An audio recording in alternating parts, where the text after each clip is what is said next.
There seems to be no end to the floods, with northern New South Wales, Victoria and Tasmania either mopping up or preparing for more. In country Victoria, many people have been watching the Queensland disaster from their own makeshift accommodation and recently refurbished homes after being flooded themselves late last year. But after more than 100 millimetres of rain pounded parts of the state's west and centre, 2,000 people have had to be evacuated, with floodwaters rising once again. Kirstin Murray reports. Broke the banks of the creek and it's come across the main street, come through the back neighbour's fence there. We sandbagged right across the back block here yesterday, and now it's all gone again. Here she comes.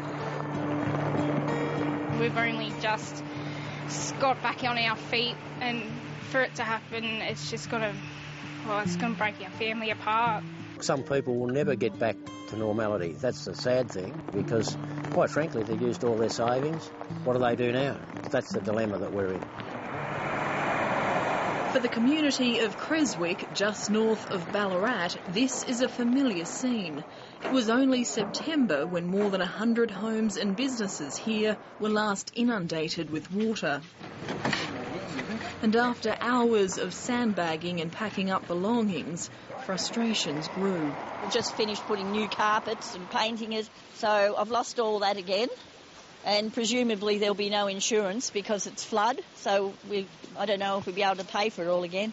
You must be pretty annoyed about this second time round? Well, very. Annoyed doesn't really cover it.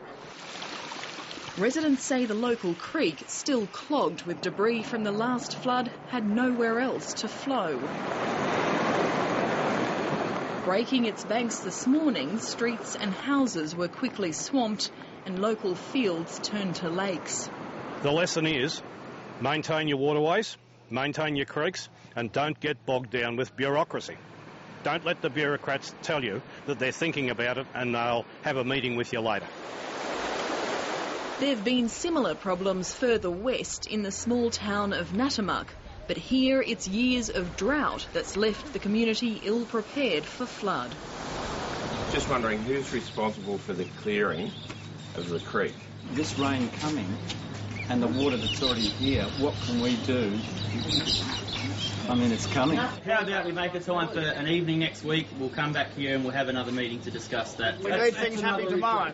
Places need sandbagging tomorrow. Sandbags need to be out here and they need to be put around some buildings that are going to go under if we get the 90 mil or 100 mil of rain again. So now we need to do it. Not talk about it, do it.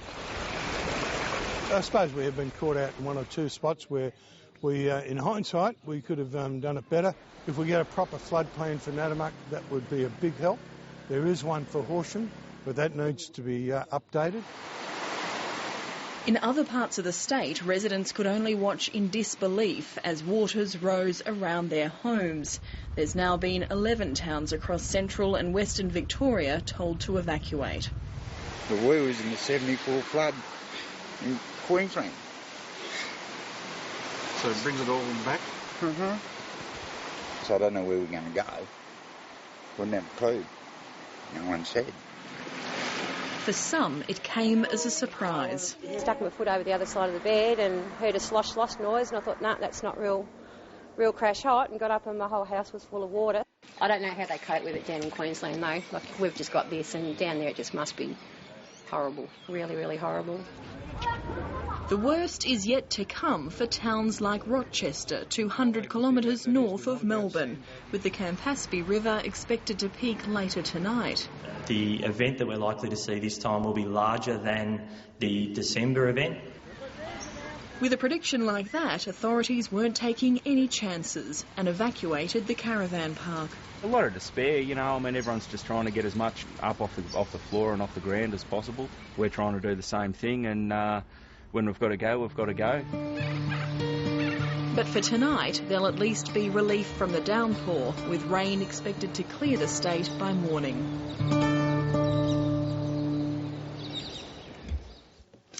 Kirstin Murray with that report.